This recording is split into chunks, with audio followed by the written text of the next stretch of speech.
बोलो श्यावर रामचंद्र भगवान की जय। उमापति महादेव जी की जय।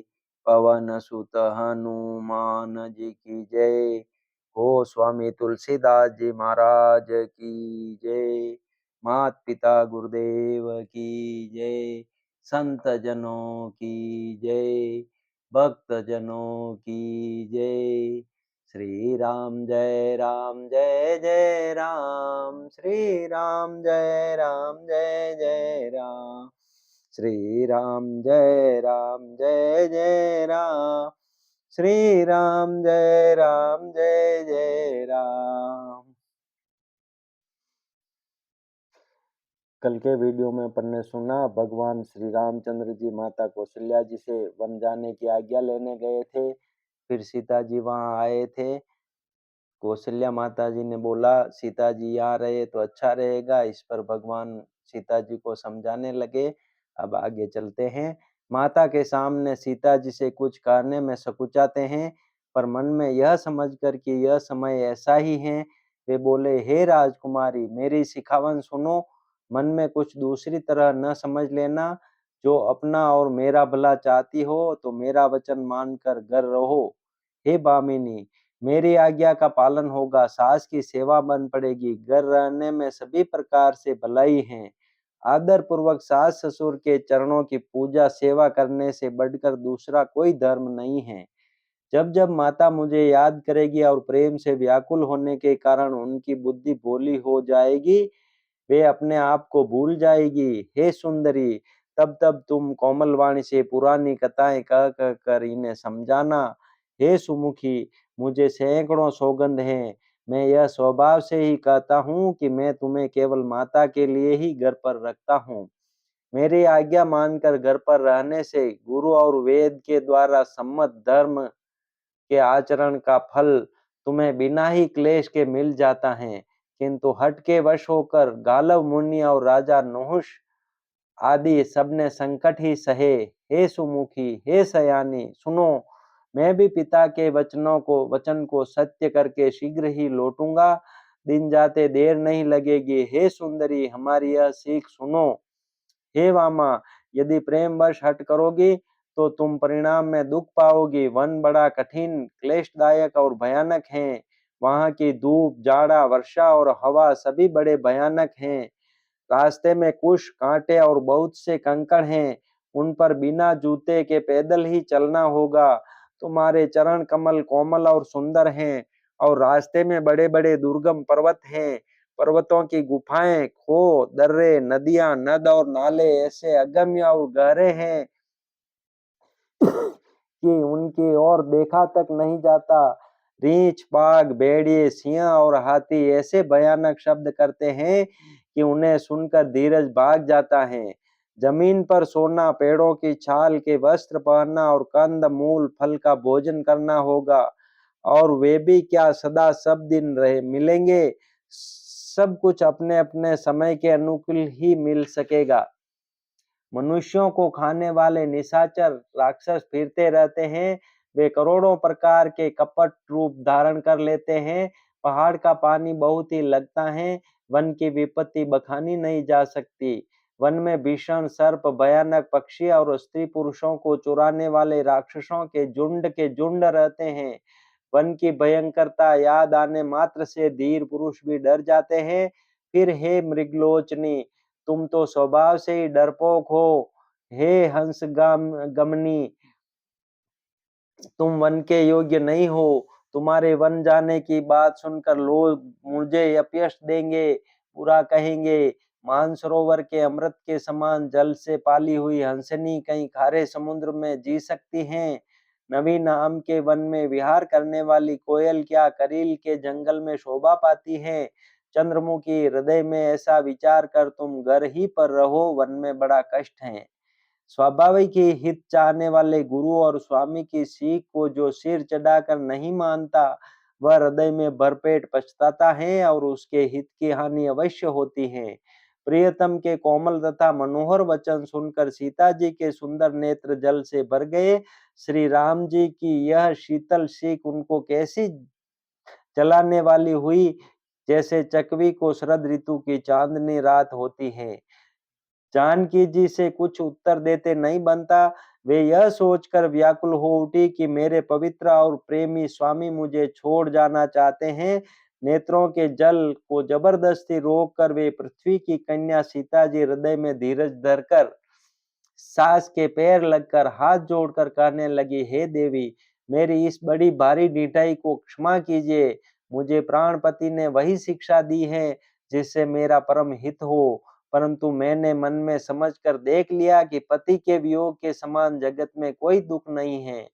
हे प्राणनाथ, हे दया के धाम, हे सुंदर, हे सुखों के देने वाले, हे सुजान, हे रघुकुल रूपी कुमुद के खिलाने वाले चंद्रमा, आपके बिना स्वर्ग भी मेरे लिए नरक के समान है।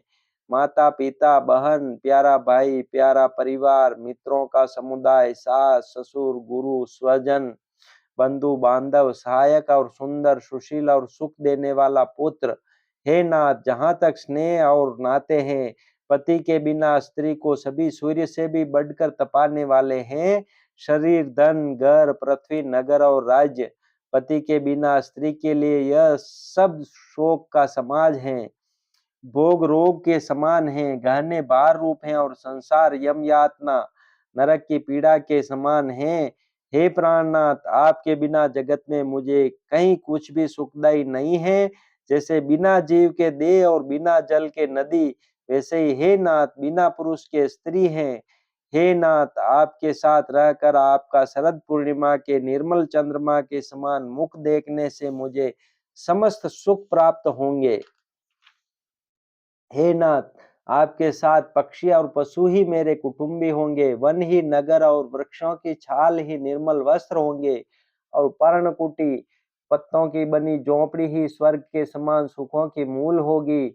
उदार हृदय के वन देवी और वन देवता ही सास ससुर के समान मेरी सार संभार करेंगे और कुशा और पत्तों की सुंदर सात्री ही प्रभु के साथ कामदेव की मनोहर तोषक के समान होंगे। कंद मूल और फल ही अमृत के समान आहार होंगे और वन के पहाड़ी अयोध्या के सैकड़ों राजमहलों के समान होंगे। क्षण क्षण में प्रभु के चरण कमलों को देख देख कर मैं ऐसी आनंदित रहूंगी जैसी दिन में चकवी रहती हैं। हे नाथ, आपने वन के बहुत से दुख और बहुत से भय विषाद और संताप कहे, परंतु हे कृपा निदान, वे सब मिलकर भी प्रभु आपके वियोग से होने वाले दुख के लवलेश के समान भी नहीं हो सकते। ऐसा जी में जानकर हे सुजान शिरोमणि, आप मुझे साथ ले लीजिए, यहाँ न छोड़िए। हे स्वामी, मैं अधिक क्या विनती करूं, आप करुणामय हैं और सबके हृदय के अंदर की जानने वाले हैं। हे दीनबंधु, हे सुंदर, हे सुख देने वाले, हे शील और प्रेम के भंडार, यदि अवधि 14 वर्ष तक मुझे अयोध्या में रखते हैं तो जान लीजिए कि मेरे प्राण नहीं रहेंगे। क्षण क्षण में आपके चरण कमलों को देखते रहने से मुझे मार्ग चलने में थकावट न होगी। हे प्रियतम, मैं सभी प्रकार से आपकी सेवा करूंगी और मार्ग चलने से होने वाली सारी थकावट को दूर कर दूंगी। आपके पैर धोकर पेड़ों की छाया में बैठकर मन में प्रसन्न होकर हवा करूंगी, पंखा जलूंगी। पसीने की बूंदों सहित श्याम शरीर को देखकर प्राणपति के दर्शन करते हुए दुख के लिए मुझे अवकाश ही कहाँ रहेगा। समतल भूमि पर घास और पेड़ों के पत्ते बिछाकर यह दासी रात भर आपके चरण दबावेगी। बार बार आपकी कोमल मूर्ति को देखकर मुख को गर्म हवा भी न लगेगी। प्रभु के साथ रहते मेरी ओर आंख उठाकर देखने वाला कौन है, अर्थात कोई नहीं देख सकता। जैसे सिंह के स्त्री सिंहनी को खरगोश और सियार नहीं देख सकते, मैं सुकुमारी हूँ और नाथ वन के योग्य हैं। आपको तो तपस्या उचित है और मुझको विषय भोग। ऐसे कठोर वचन सुनकर भी जब मेरा हृदय न फटा तो हे प्रभु, मालूम होता है ये पामर प्राण आपके वियोग का भीषण दुख सहेंगे। ऐसा कहकर सीता जी बहुत ही व्याकुल हो गई। वे वचन के वियोग को भी न संभाल सकी। अर्थात शरीर से वियोग की बात तो लग रही, वचन से भी वियोग की बात सुनकर वे अत्यंत विकल हो गई। उनकी यह दशा देखकर श्री रघुनाथ जी ने अपने जी में जान लिया कि हठ पूर्वक इन्हें यहाँ रखने से ये प्राणों को न रखेगी। तब कृपालु सूर्यकुल के स्वामी श्री रामचंद्र जी ने कहा कि सोच छोड़कर मेरे साथ वन को चलो, आज विषाद करने का अवसर नहीं है, तुरंत वन गमन की तैयारी करो। श्री रामचंद्र जी ने प्रिय वचन कहकर प्रियतमा सीता जी को समझाया, फिर माता के पैरों लगकर आशीर्वाद प्राप्त किया। माता ने कहा, बेटा जल्दी लौटकर प्रजा के दुख को मिटाना और यह निठुर माता तुम्हें भूल न जाए। हे विधाता, क्या मेरी दशा भी फिर पलटेगी? क्या अपने नेत्रों से मैं इस मनोहर जोड़ी को फिर देख पाऊंगी? हे पुत्र, वह सुंदर दिन और शुभ घड़ी कब होगी जब तुम्हारी जननी जीते जी तुम्हारा चांद सा मुखड़ा फिर देखेगी? हे तात, वत्स कहकर, लाल कहकर, रघुपति कहकर, रघुवर कहकर मैं फिर कब तुम्हें बुलाकर हृदय से लगाऊंगी और हर्षित होकर तुम्हारे अंगों को देखूंगी। यह देखकर कि माता स्नेह के मारे अधीर हो गई हैं और इतनी अधिक व्याकुल हैं कि मुंह से वचन नहीं निकलता। श्री रामचंद्र जी ने अनेक प्रकार से उन्हें समझाया, वह समय और स्नेह वर्णन नहीं किया जा सकता। तब जानकी जी सास के पांव लगी और बोली, हे माता, सुनिए, मैं बड़ी ही अभागिनी हूँ। आपकी सेवा करने के समय देव ने मुझे वनवास दे दिया, मेरा मनोरथ सफल न किया। आप क्षोभ का त्याग कर दे, परंतु कृपा न छोड़िएगा। कर्म की गति कठिन है, मुझे भी कुछ दोष नहीं है। सीता जी के वचन सुनकर सास व्याकुल हो गई। उनकी दशा को मैं किस प्रकार बखान कर कहूँ। उन्होंने सीता जी को बार बार हृदय से लगाया और धीरज धर कर शिक्षा दी और आशीर्वाद दिया कि जब तक गंगा जी और यमुना जी में जल की धारा बहे, तब तक तुम्हारा सुहाग अचल रहे। सीता जी को सास ने अनेकों प्रकार से आशीर्वाद और शिक्षाएं दी और वे सीता जी बड़े ही प्रेम से बार बार चरण कमलों में सिर नवाकर चली। जब लक्ष्मण जी ने ये समाचार पाए, तब वे व्याकुल होकर उदास मुंह उठ दौड़े। शरीर कांप रहा है, रोमांच हो रहा है, नेत्र आंसुओं से भरे हैं। प्रेम से अत्यंत अधीर होकर उन्होंने श्री राम जी के चरण पकड़ लिए। वे कुछ कह नहीं सकते, खड़े खड़े देख रहे हैं। ऐसे दिन हो रहे हैं मानो जल से निकाले जाने पर मछली दिन हो रही हो। हृदय में यह सोच है कि हे विधाता, क्या होने वाला है? क्या हमारा सब सुख और पुण्य पूरा हो गया? मुझको श्री रघुनाथ जी क्या कहेंगे? घर पर रखेंगे या साथ ले चलेंगे? श्री रामचंद्र जी ने भाई लक्ष्मण को हाथ जोड़े और शरीर तथा घर सभी से नाता तोड़े हुए खड़े देखा। तब नीति में निपुण और शील, स्नेह, सरलता और सुख के समुद्र श्री रामचंद्र जी वचन बोले, हे तात, परिणाम में होने वाले आनंद को हृदय में समझकर तुम प्रेमवश अधीर मत हो। जो लोग माता पिता, गुरु और स्वामी की शिक्षा को स्वाभाविक ही सिर चढ़ाकर उसका पालन करते हैं, उन्होंने ही जन्म लेने का लाभ पाया है, नहीं तो जगत में जन्म व्यर्थ ही है। हे भाई, हृदय में ऐसा जानकर मेरी सीख सुनो और माता पिता के चरणों की सेवा करो। भरत और शत्रुघ्न घर पर नहीं है, महाराज वृद्ध हैं और उनके मन में मेरा दुख है। इस अवस्था में मैं तुमको साथ लेकर वन जाऊं तो अयोध्या सभी प्रकार से अनाथ हो जाएगी। गुरु, पिता, माता, प्रजा और परिवार सभी पर दुख का दुस्सह भार आ पड़ेगा। अतः तुम यहीं रहो और सबका संतोष करते रहो, नहीं तो हे तात, बड़ा दोष होगा। जिसके राज्य में प्यारी प्रजा दुखी रहती है, वह राजा अवश्य नरक का अधिकारी होता है। हे तात, ऐसी नीति विचार कर तुम घर रह जाओ। यह सुनते ही लक्ष्मण जी बहुत ही व्याकुल हो गए। इन शीतल वचनों से वे कैसे सूख गए, जैसे पाले के स्पर्श से कमल सूख जाता है। प्रेमवश लक्ष्मण जी से कुछ उत्तर देते नहीं बनता। उन्होंने व्याकुल होकर श्री राम जी के चरण पकड़ लिए और कहा, हे नाथ, मैं उदास हूँ और आप स्वामी हैं, अतः आप मुझे छोड़ ही दें तो मेरा क्या वश है। हे स्वामी, आपने मुझे सीख तो बड़ी अच्छी दी है, पर मुझे अपनी कायरता से वह मेरे लिए अगम पहुँच के बाहर लगी।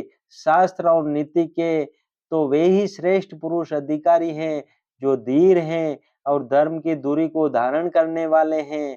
मैं तो प्रभु आपके स्नेह से पला हुआ छोटा बच्चा हूँ। कहीं हंस भी मंदराचल या सुमेरु पर्वत को उठा सकते हैं। हे नाथ, स्वभाव से ही कहता हूँ, आप विश्वास करें, मैं आपको छोड़कर गुरु, पिता, माता किसी को भी नहीं जानता। जगत में जहाँ तक स्नेह का संबंध, प्रेम और विश्वास हैं, जिनको स्वयं वेद ने गाया है, हे स्वामी, हे दीनबंधु, हे सबके हृदय के अंदर की जानने वाले, मेरे तो वे सब कुछ केवल आप ही हैं। धर्म और नीति का उपदेश तो उसको करना चाहिए जिसे कीर्ति, विभूति, ऐश्वर्य या सद्गति प्यारी हो, किंतु जो मन, वचन और कर्म से चरणों में ही प्रेम रखता हो। हे कृपा सिंधु, क्या वह भी त्यागने के योग्य हैं? दया के समुद्र श्री रामचंद्र जी ने भले भाई के कोमल और नम्रता युक्त वचन सुनकर और उन्हें स्नेह के कारण डरे हुए जानकर हृदय से लगाकर समझाया और कहा, हे भाई, जाकर माता माता से विदा मांग आओ और जल्दी वन को चलो। रघुकुल में श्रेष्ठ श्री राम जी की वाणी सुनकर लक्ष्मण जी आनंदित हो गए। बड़ी हानि दूर हो गई और बड़ा लाभ हुआ। वे हर्षित हृदय से माता सुमित्रा जी के पास आए, मानो अंधा फिर से नेत्र पा गया हो। उन्होंने जाकर माता के चरणों में मस्तक नवाया, किंतु उनका मन रघुकुल को आनंद देने वाले श्री राम जी और जानकी जी के साथ था। माता ने उदास मन देखकर उनसे कारण पूछा। लक्ष्मण जी ने सब कथा विस्तार से कह सुनाई। सुमित्रा जी कठोर वचनों को सुनकर ऐसी सम गई जैसे हिरनी चारों ओर वन में आग लगी देखकर सम जाती है। लक्ष्मण ने देखा कि आज अब अनर्थ हुआ, ये स्नेहवश काम बिगाड़ देगी, इसलिए वे विदा मांगते हुए डर के मारे सकुचाते हैं और मन ही मन सोचते हैं कि हे विधाता, माता साथ जाने को कहेगी या नहीं। सुमित्रा जी ने श्री राम जी और श्री सीता जी के रूप, सुंदर शील और स्वभाव को समझकर और उन पर राजा का प्रेम देखकर अपना सिर दूना और कहा कि पापिनी कैकेयी ने बुरी तरह घात लगाया, परंतु कुसमय जानकर धैर्य धारण किया और स्वभाव से ही हित चाहने वाली सुमित्रा जी कोमल वाणी से बोली, हे तात, जानकी जी तुम्हारी माता हैं और सब प्रकार से स्नेह करने वाले श्री रामचंद्र जी तुम्हारे पिता हैं। जहाँ श्री राम जी का निवास हो वहीं अयोध्या है, जहाँ सूर्य का प्रकाश हो वहीं दिन है। यदि निश्चय ही सीताराम वन को जाते हैं तो अयोध्या में तुम्हारा कुछ भी काम नहीं है। गुरु, पिता, माता, भाई, देवता और स्वामी, इन सब की सेवा प्राण के समान करनी चाहिए। फिर श्री रामचंद्र जी तो प्राणों के भी प्रिय हैं, हृदय के भी जीवन हैं और सभी के स्वार्थ रहित सखा हैं। जगत में जहाँ तक पूजनीय और परम प्रिय लोग हैं, वे सब राम जी के नाते से ही पूजनीय और परम प्रिय मानने योग्य हैं। हृदय में ऐसा जानकर हे तात, उनके साथ वन जाओ और जगत में जीने का लाभ उठाओ।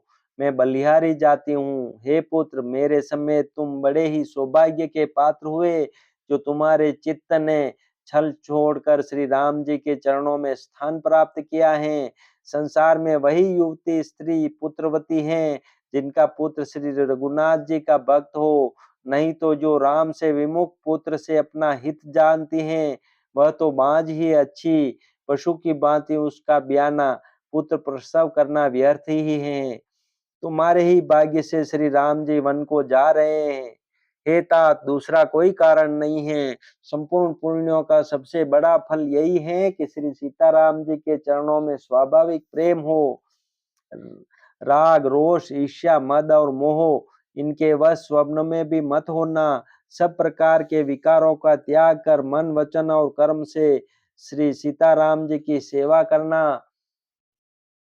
तुमको वन में सब प्रकार से आराम है। जिसके साथ श्री राम जी और सीता जी रूप पिता माता हैं।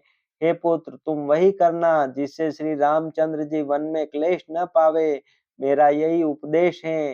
हे तात, मेरा यही उपदेश है, अर्थात तुम वही करना जिससे वन में तुम्हारे कारण श्री राम जी और सीता जी सुख पावे और पिता माता, प्रिय परिवार तथा नगर के सुखों की याद भूल जाए। तुलसीदास जी कहते हैं कि सुमित्रा जी ने इस प्रकार हमारे प्रभु श्री लक्ष्मण जी को शिक्षा देकर वन जाने की आज्ञा दी और फिर यह आशीर्वाद दिया कि श्री सीता जी और श्री रघुवीर जी के चरणों में तुम्हारा निर्मल, निष्काम और अनन्य एवं प्रगाढ़ प्रेम नित नित नया हो। माता के चरणों में सिर नवाकर हृदय में डरे हुए कि अब भी कोई विघ्न न आ जाए। लक्ष्मण जी तुरंत इस तरह चल दिए जैसे सौभाग्यवश कोई हिरन कठिन फंदे को तुड़ाकर भाग निकला हो। बोलो श्यावर रामचंद्र भगवान की जय। उमापति महादेव जी की जय। पवन सुत हनुमान जी की जय। गोस्वामी तुलसीदास जी महाराज की जय। मात पिता गुरुदेव की जय। संत जनों की जय। भक्त जनों की जय। श्री राम जय जय राम। श्री राम जय जय राम। श्री राम जय जय राम। श्री राम जय जय राम।